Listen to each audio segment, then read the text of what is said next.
Hello everyone, you're listening to You Got It with Warrior Woman 91. Alright, well, I've got a new guest on today. I know there's been a lot of Endgame discussion on Twitter and Facebook and Instagram and YouTube, and everybody's just going crazy about Endgame, and I hope you all enjoyed my episode from last week with Jacob Airy discussing Endgame and what we thought, our initial reactions.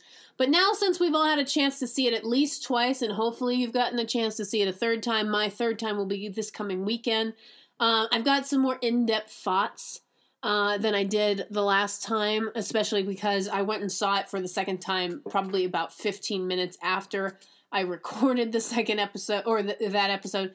So, I have a lot of different things to say about it, but I do have a new guest on this week that has never been before seen. I think I may have had her on one of my very, very early live streams long time ago, long as in 2 years.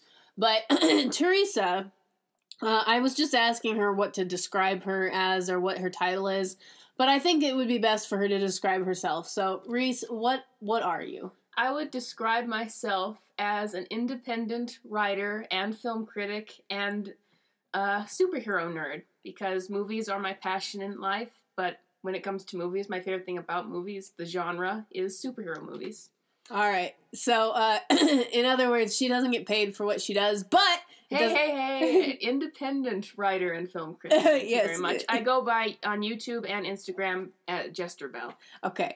So, Theresa likes to talk about superhero stuff and is obsessed, and we're actually sitting in a room right now filled with her comic books.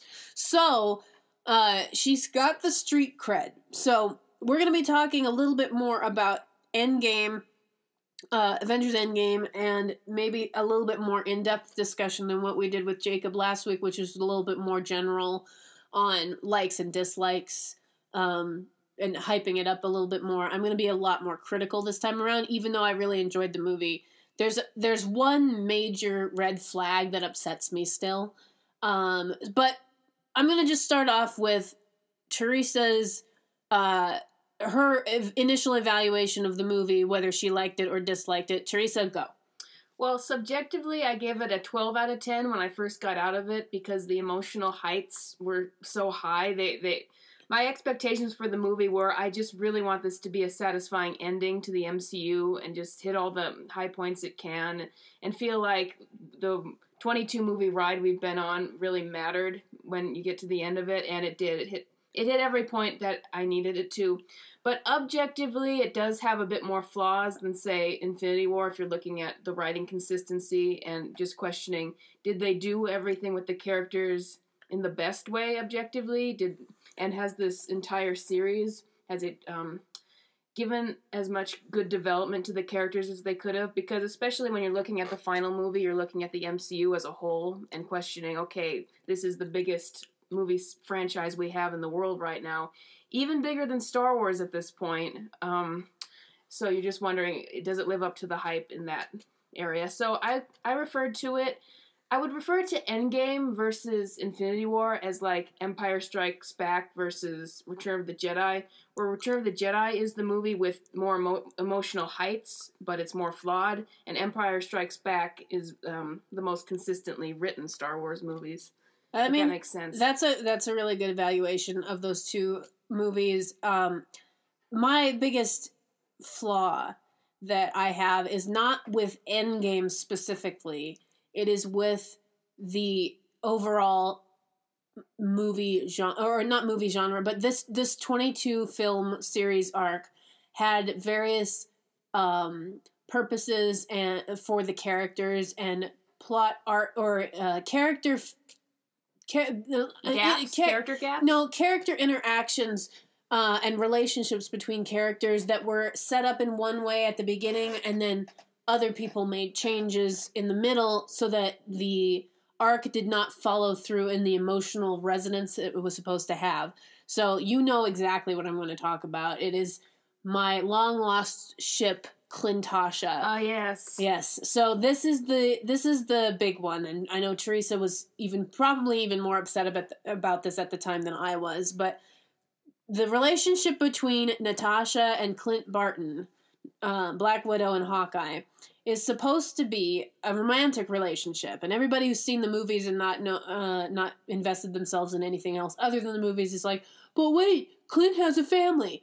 No, Clint actually doesn't have a family in most of the comic books. He's supposed to be a single guy who is off and again, on again, obsessed with Black Widow. Yes, off again. Could I explain to them what their relationship is? I will have the person who's actually read the comic books explain to you exactly what the relationship is. Okay, so in the comics, as was referenced in the movies in Avengers, Black Widow was a very bad person at one point because of her upbringing, which she didn't choose, but it did change her.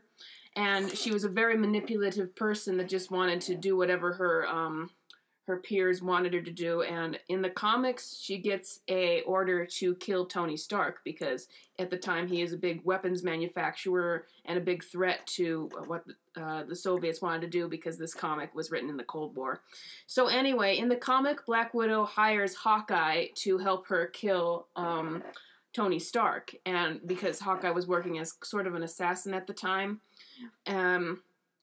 And they get into a romantic relationship, and she is very manipulative with Hawkeye, even though she does care about him, but she still ultimately just wants to get the job done.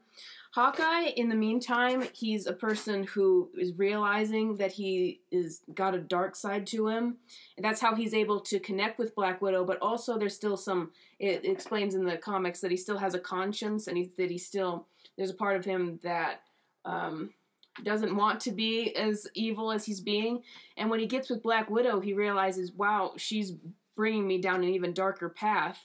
And he wants to get out of it, but at the same time, he still cares about her. So he wants to bring her out too. And eventually what happens, and this has been retold in different ways in the comics, Hawkeye defects from the job that they have on, and they want him to die because he betrayed them. But Black Widow refuses to kill him, and so they say, okay, they both need to die, and so they attempt to kill Black Widow, and Hawkeye essentially saves her, and Nick Fury ends up helping later on, and they get her away from the Russians who were controlling her.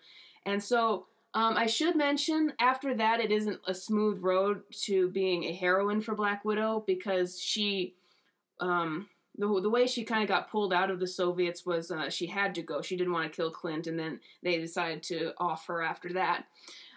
She and Clint just try to keep up a relationship after that, but it ultimately doesn't work out because there's just so much lies that was woven into their relationship in the first place, and Black Widow still has so much baggage.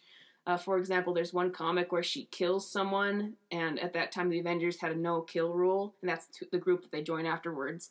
And so there's just a lot of things going on, and their relationship doesn't work out, but after that they break up and decide we can't do a romantic relationship anymore, we need to be separate, but there's always something between them going forward, and so that's their relationship. So that's the relation. Yeah, that's the comic book relationship. And as you guys can tell, there was no Hawkeye family farm backstory nonsense going on in there. He does have a brother though in the comics. Exactly. So I'm going to get to that point, but so I just want to explain. Here was my thought about the 22 movie arc. The first movie I actually saw was The Avengers. It was not Iron Man, the first Iron Man movie. Even though the first Iron Man movie is now it continues to be one of my top 3 movies of all time, probably. I think it's actually better than the first Avengers movie. It's the only movie that really rivals it for me is Winter Soldier. But I saw the first Avengers movie, and immediately I saw, okay, yeah, there obviously is something between Black Widow and Hawkeye. Even though there was nothing really spoken, just body language and the way they talk to each other and how the story set them up together in certain ways. And even at the end in the post-credit scene where he's got his leg on her chair in a way that's a lot more friendly than one might think if they were just friends, or if he's married to somebody else, it didn't make any sense to me that there was any other relationship going on there. And so that's what I fully expected to be carried out throughout this series.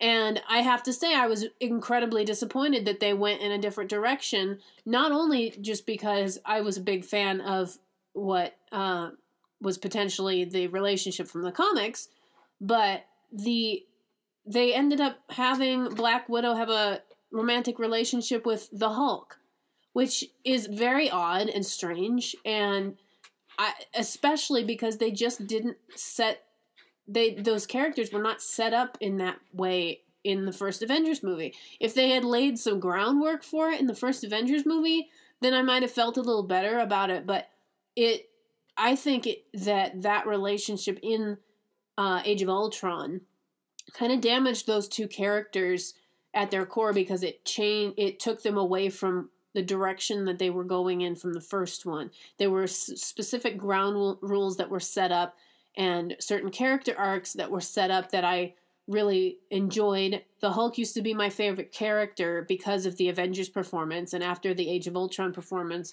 he plummeted, and I just don't care about him anymore.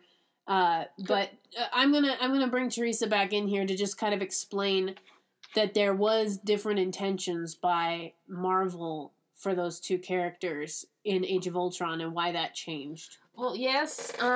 I want to talk about Black Widow's character as a whole and how her relationship with Hulk in Age of Ultron actually dismantled her character far deeper than just not getting a relationship together. So, in Iron Man 2 and the Avengers and Winter Soldier, we're presented with Black Widow, and while she's a very ambiguous character, we still see traits about her.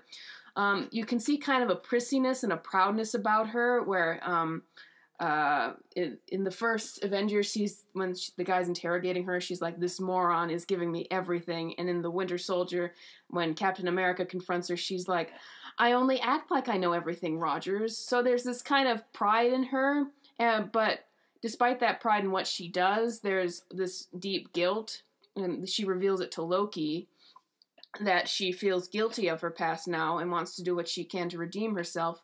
And that's sold as her entire motivation for being a superhero. And she has, this is going to be important for later, she has agency in this situation. In her conversation with Clint, he says, you're a spy, you're not a soldier, why do you want to get involved with the Avengers? He doesn't say it like this, and she says, "I have read in my ledger, I'd like to wipe it out." And so that's her character setup, and that's what I was invested in. And I was also invested in her relationship with Clint, because she was, again, a very ambiguous character, yet he's presented as her confidant, the guy who does understand her. Loki says that that Hawkeye was able to tell him all of Black Widow's secrets because Hawkeye knows. And so I was just questioning with their relationship. And I was like, well, why did Hawkeye in this movie universe, why did he see something in her? Why did he, despite her being a very dark person, what did he see in her that convinced him not to kill her? And with Black Widow, I'm wondering, what about Hawkeye, what about him made her want to let him in and change her? There's a very important line in the movie where Hawkeye is describing his mind control by Loki, and he's like, "Do you understand what it's like to have someone pull you out, stuff something back in?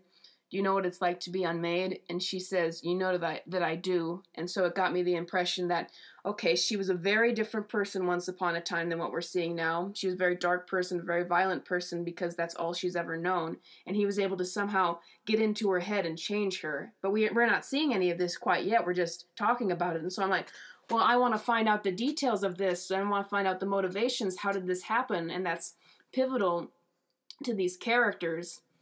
And I was hoping that they would develop that more in Age of Ultron, but in Age of Ultron they say, I should explain the history first. Joss Whedon wanted to put Black Widow in a relationship with Hulk because he was convinced that he had found the ultimate connection between these two. He's admitted that he did not have that idea in his head before Age of Ultron. And Scarlett Johansson and Mark Ruffalo both said that was not what they were doing in the Avengers. Mark Ruffalo decided to roll with the relationship, but Scarlett Johansson did confront Joss Whedon about it, and she said, "This isn't what we set up. This isn't how the characters are going to see themselves. They're not going to come together like this." But Joss Whedon wanted to go through with it anyway, and so that's what we got. But Here's the problem with the Black Widow and Hulk relationship and why it just dismantles everything. Black Widow has been set up in the first 3 movies she's been in, I guess it wasn't mentioned in Iron Man 2, but she's been very set up as a character whose entire motivation is to redeem herself. And she's been set up to have several people, despite her very dark, ambiguous existence, that she's actually been able to connect with. We know that Clint's one of those people, and we know that Nick Fury is implied to be one of those people, based on her very emotional reaction to his death and different things in Winter Soldier. And we also saw her start opening up to Captain America, where she asks him if he could ever trust her. And importantly, she says she realizes with S.H.I.E.L.D. she's never really gone straight, and that she really hasn't been an active choice to become a better person. She just switched organizations, basically. So I thought with all that, I'm like, okay, she's finally going to be making an active choice to be a better person, become more of a superhero. In this movie, they say Hawkeye is not her confidant. I'm going to give examples. Captain America, she wasn't opening up to him. Nick Fury, no. And her entire redemption arc, her motivation to redeem herself, non-existent. Everything about her character is now dependent on Bruce. He's the only person she's ever been able to open up to, which we know is not true from the past movies. He's her entire motivation now. She doesn't want to be a part of the Avengers. At one point in the movie, she says that she is willing to just up and leave the Avengers with Bruce because he's what really matters to her, not with a word to Hawkeye or Captain America or Nick Fury. And the movie essentially turns her into a female Bruce Banner, so that she, especially when we see her backstory in the movie, she was never a dark person, like an actual dark, violent person like the other movies set up. She was this fragile, vulnerable person who was forced to do bad things when she never wanted any part of violence. And that was not Black Widow's character. That is Bruce's character. He's the guy who was a pacifist and never wanted to be in these violent battles. But the movie changes it, so that's what Black Widow is now. I just want to jump in here and say that I was also really disappointed because Joss Whedon claims to be this feminist director, and this director that is very this quote strong female character, and then he reduced Black Widow down to nothing more than the damsel in distress. She was literally a damsel in distress. She was literally the person who's sitting around doing nothing in a jail. She's not trying to get out. She's not trying to fight. She's literally laying in a jail, waiting for Bruce Banner to come and save her. And this is not the character that we saw in the last several movies that she was in, and it was incredibly disappointing. And so this brings me to my biggest complaint now with Endgame, because we see the damage that was done by Joss Whedon brought forth. Just to make another point, throughout these movies, prior to Age of Ultron, they were hinting at a major relationship between Black Widow and Clint, so much so that she was wearing a necklace with an arrow on it. Which Scarlett Johansson personally requested that she wear. Throughout the Winter Soldier movie, she's wearing this necklace, which is obviously an homage to Clint, who fights with arrows. I gotta say, you do not wear a necklace to a guy you're just friends with, or even worse, a guy who is married. Exactly. So maybe we find out in this Black Widow solo movie that they had an affair, but now you're just really bringing all of us down, because that's just not the way things were supposed to be. So this culminates in my biggest problem with Endgame, or maybe not my biggest problem, but one of the biggest problems I have with Endgame. So you set all that up, that they were supposed to have this big relationship, that they were supposed to mean everything to each other. Then you dismantle it in this one movie, and the poor Russo brothers who actively participated in setting this up, now what do they have to do next? So they come to this Endgame movie, and let me actually start with Infinity War. In Infinity War, the scene that sold the movie to me was when Thanos has to go, and if there's spoilers in here, guys, you better just jump off the ship right now, because you're gonna hear some spoilers, and I just really don't care. So click the off button if you don't want to hear it, and click the on button back on after you've gone and watched all 22 movies all over again. Do it right now. But I'm bringing this back to Infinity War. The scene that sold the movie for me and that made the movie worthy of standing up next to the first Avengers and to Iron Man 1 and to Winter Soldier is the scene where Thanos goes to, what's the name of the planet? Vormir. And he is told that he has to give up the thing he loves most in order to receive the Soul Stone. And so that scene is the most crucial scene where he throws his daughter off the cliff in order to receive the Soul Stone. And again, that is the scene that sold the movie to me. That was the best scene in the movie. You could go home and leave after that because that was the best you were going to see. And then we come to Endgame, where the Avengers have to also go through the same process and get back all of the Infinity Stones. And it was no accident that Black Widow and Clint Barton were the two that were sent to Vormir to get the Soul Stone. But now, here you have these two characters who were supposed to be in this serious relationship and who were supposed to mean everything to each other, and that was completely dismantled by Hawkeye having a family and Black Widow having a relationship with the Hulk, and they come together, they're standing on this mountain, and one of them has to give up the thing that they love most, and the emotional resonance just is not there.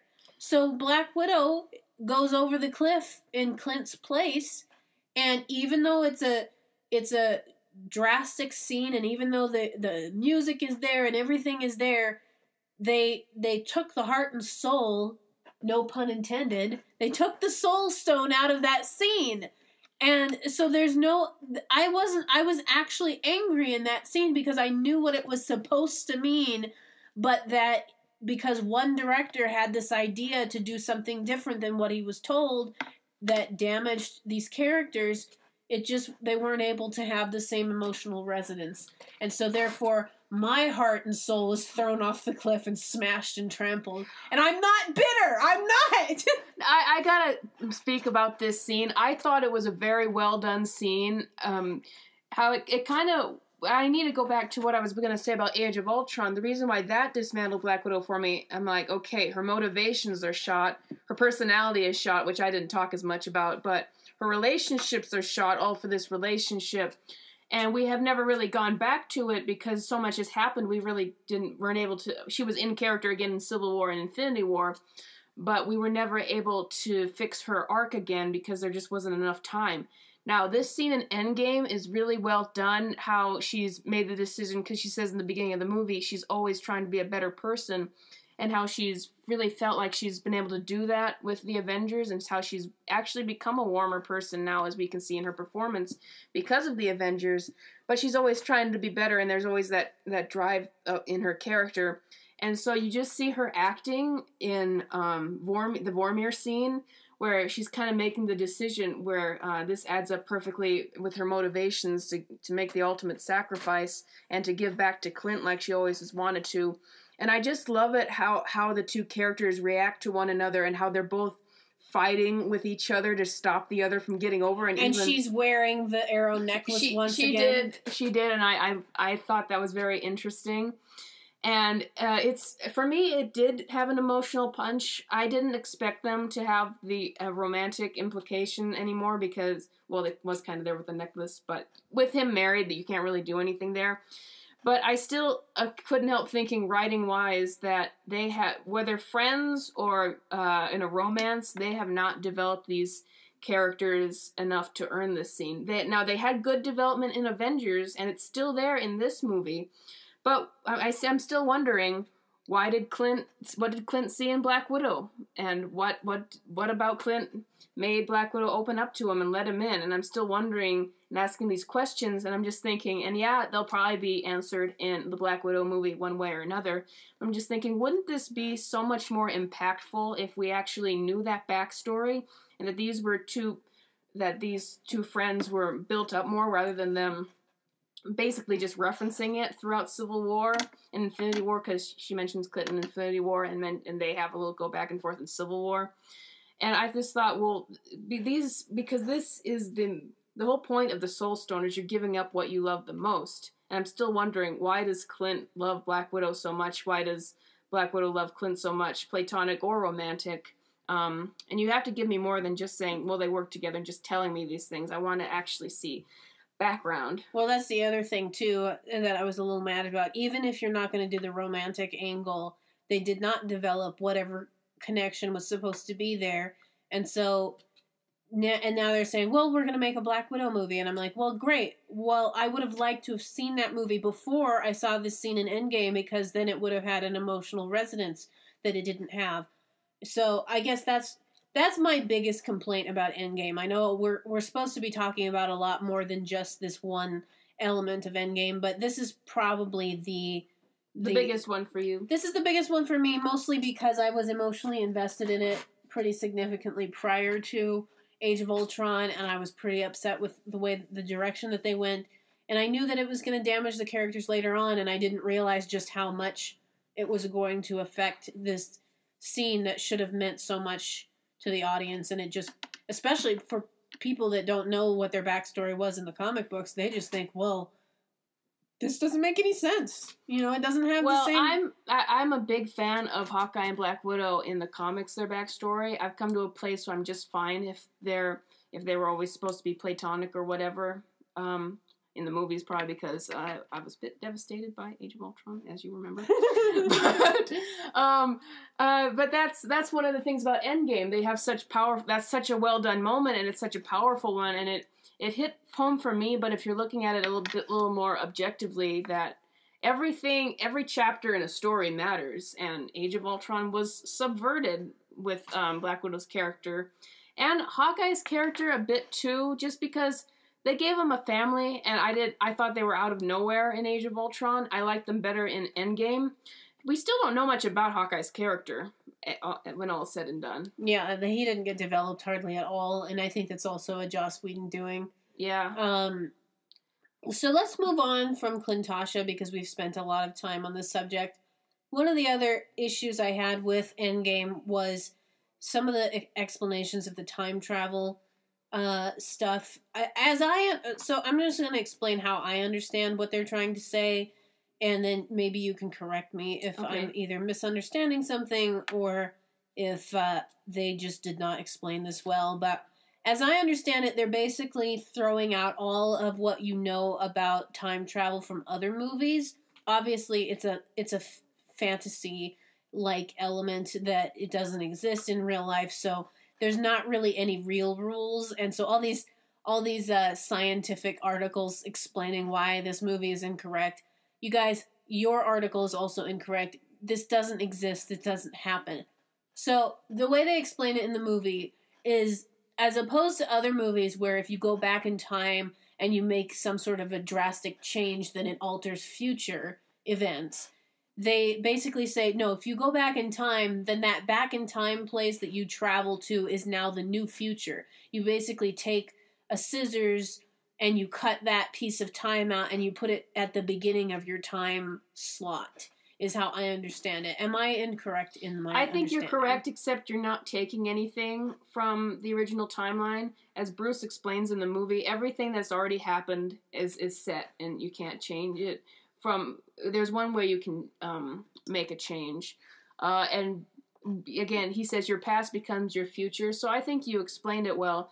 Now, as the Ancient One explains in the movies, what holds this entire time thing together is the Infinity Stones. And if you take a stone out, then another timeline, a warp in the timeline comes out, and another warped timeline continues separate from theirs. And so that's why Captain America had to deliver the Infinity Stones back, so there wouldn't be any more of those warped timelines existing. They actually had a visual about it in the movie where she gets out this basically this gold line, and shows if you take out an Infinity Stone, a black line appears going that way, and Bruce is like, oh no, bring them back. And he puts a stone back into her little PowerPoint presentation, and the black line goes back into the gold line. So that was explained. And is there any more problems with time travel? Well, I think that the biggest problem, obviously, with this whole time travel business is, while they say that the new past becomes your future or whatever, this mantra is. So then again, spoilers. If you haven't seen the movie, shut this off, or I've already ruined the movies at this point. So why am I even saying this? But Captain America decides that he doesn't want to live in this timeline anymore. Goes back in time and lives until he's 150, and has a life with Peggy Carter. Which, I mean, aside from ruining her personal life that was explored in the TV series, which I'm still a huge fan of despite the failure of the second season, it kind of damages the whole S.H.I.E.L.D. She goes in and she founds S.H.I.E.L.D. with Howard Stark, and there's no Captain America. Part of the reason she does that is because Captain America died, because she needed something to live for afterwards. So I guess that's my biggest confusion is, so does that now mean that there's an alternate universe in which S.H.I.E.L.D. didn't exist? But how is Captain America now back in this regular timeline if he didn't go back and change the past? I don't know what's going on. Okay. I don't get this. Let me explain. So all that happened in the Agent Carter TV show, her founding S.H.I.E.L.D. and getting together with Sousa, and who is her husband, who she has kids with, who's referenced in Winter Soldier, that all happened in this timeline. It still has happened. Okay? Yes. So Captain America going to another timeline basically was him having a future for himself, future quote unquote, where he did get together with Peggy at one point. And there's no reason why she couldn't have founded S.H.I.E.L.D. then as well with Cap. I'm pretty sure Captain America in that timeline was still, doing work to help whatever world he was in. But that timeline, so basically, this is the old timeline. And Grace, we're audio only. Oh. Okay, so he goes in that timeline, and while it's his future, it feeds back into the present day for our characters. So basically, they have the old past with Peggy Carter, who invented S.H.I.E.L.D., running into them. And they also have the new past of Captain America running into them. What kind of witchcraft is this? Have you ever watched Doctor Who? It makes complete sense. I hate Doctor Who. You've never even watched any of it. I know, I hate it already. Just by this. It makes sense. It makes complete sense. If I could have a chart that I could show the audience, I would show them. All right, so Professor Theresa. I still think there was a little fuzzy things there, to be fair. That's how I understand it after 2 showings. Yeah, that's the thing. They're really treading on thin ice here with the these explanations. This is Kelly's not alone. That is when I said that objectively Infinity War was tighter written and this one has more flaws. That's pretty much what I'm talking about in terms of there are some gaffes with the time travel stuff and some character stuff that could have been done better. So then my final point, and I think I touched on this with Jacob in the last episode, but my other disappointment about Endgame was the execution of the Thor character, because I thought the beginning... I actually had some people complaining about the beginning of the movie being boring. No, I don't know what they're talking about. I don't know what movie you were sitting in, but watching Thor smash off Thanos' head was utterly satisfying. And so that part, I loved that Thor, and I actually didn't mind it at the beginning how he was angry with himself at the beginning and how he wouldn't talk to anybody, and actually his first line in the movie is to kind of confirm that, yeah, we should take Captain Marvel with us. And I liked that. I thought that was good. I thought that was a good way to take the character and then to allow him to, quote unquote, go for the head when he takes off Thanos' head on his little garden planet. I thought that was really also very satisfying. The only thing that is a little jarring, and I know I did talk about this with Jacob, is that it kind of is like a little short film at the beginning that stops abruptly, and then you have to start over. So there is that element, but the problem I have with the Thor character is then they go and they make him this dad bod, burping, farting, beer drinking. He didn't fart. He's just this disgusting slob of a inhuman being. And this is me being subjective, this is me on a personal level, I absolutely loathe that kind of humor. I hate it when there's excessive drinking and there's farting and burping and dad bods, and I hate all of that. It is my least favorite thing ever. Well, maybe not. Maybe it's more like my third least favorite thing ever, because there's a couple other things that I dislike in movies. Maybe we'll make another podcast. We'll have to make another podcast. Things we hate. Things that Kelly hates in movies. But that's really high on the list of the kind of humor I can't stand. And so you've got everything I don't like pretty much wrapped up in this Thor character. But they could have fixed it. So I would have been fine with it if they had just used that as a humor element. Thor really had a problem and a hard time with this whole business of... that's actually Jacob Berry texting me right now, just so that the audience knows. But I would have been fine with them going that way with the Thor character in the way that they did with the humor and everything. That would have been fine if they had followed through at the end and then had him be redeemed and come back into his own and say, no, you know what, I'm going to get over this depression and I'm going to use this last gasp of anger and energy to fight Thanos in the way that I should have in the last movie. And then at the end, he should have been king of his people and led his people the way, because that was his responsibility. But instead, they continue with the dad bod, fat, ugly trope of Thor. And then, even though he does fight Thanos, he, at the end, after everybody's defeated, he abdicates the throne and goes off to have drunk parties with Chris Pratt in the, quote, Asgardians, unquote, of the galaxy. I think I rest my case. It was terrible.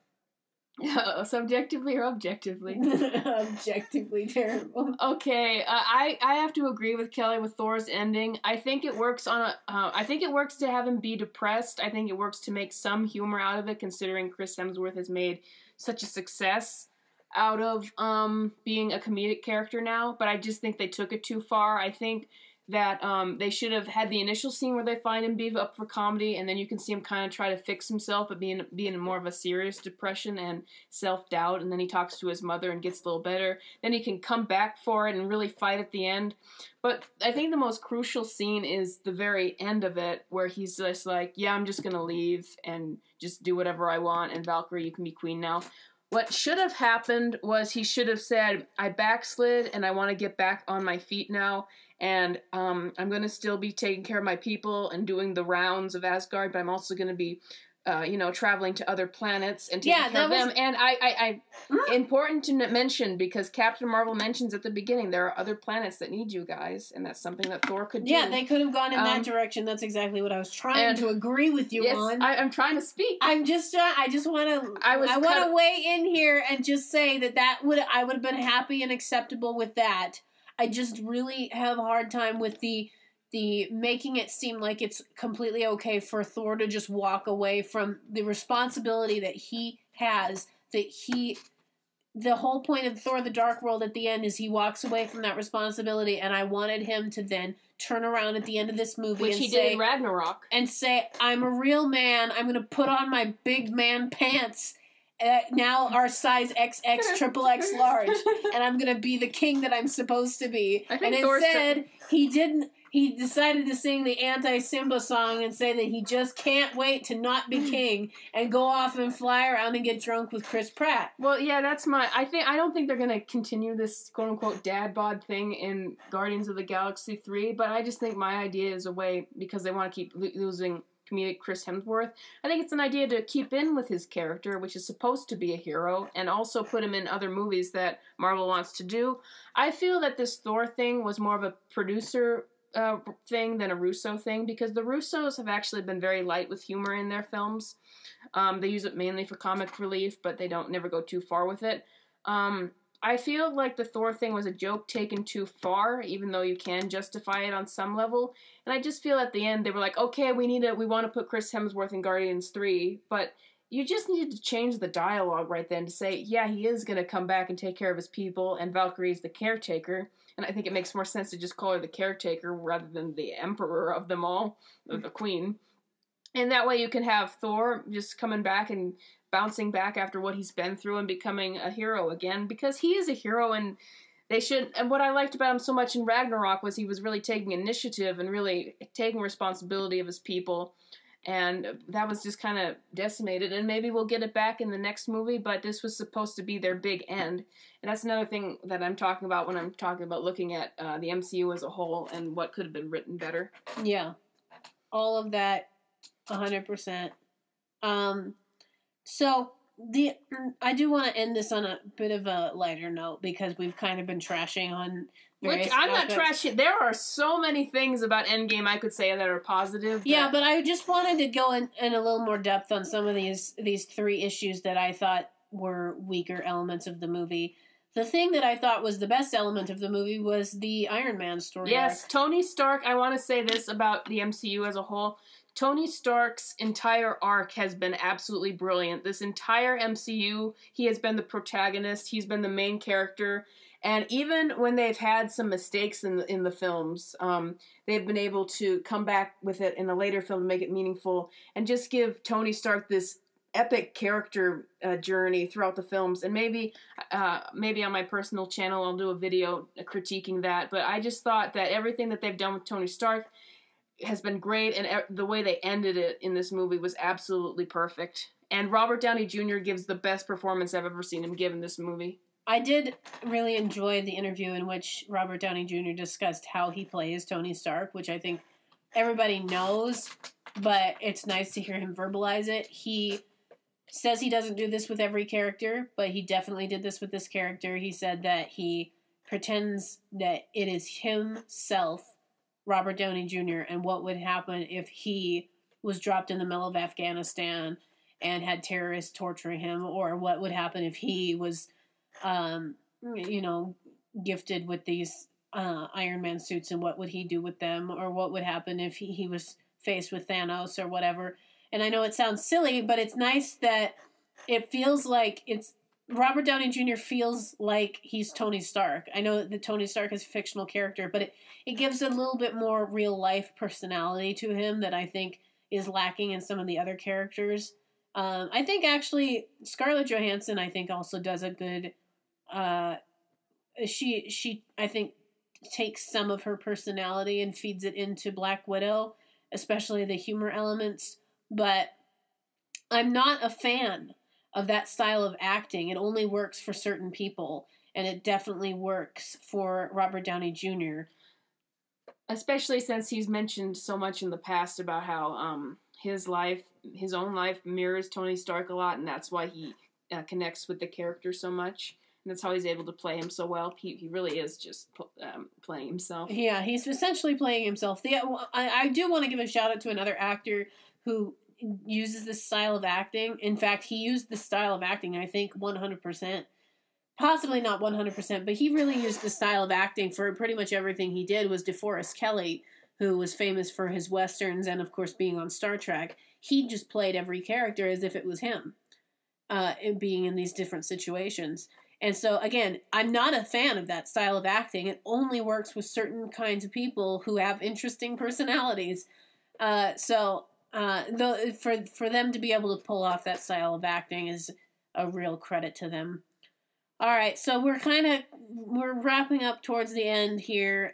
Theresa, did you have any last words before I bring you to the chopping block and take off your head? I just want to say, I actually really liked Scarlett Johansson's performance in this movie. I loved seeing her tear up in the scene, the opening scene right before Captain America gives kind of the mom talk to her, which we call Captain America's kind of the mom at the ready, as they call him online. Yeah. Anyway, and her shaking when they realize that they have no way out in the beginning to get the people they've lost back. I think she gave an excellent performance, an actually more emotional and more vulnerable performance that was actually in character for her as opposed to Age of Ultron.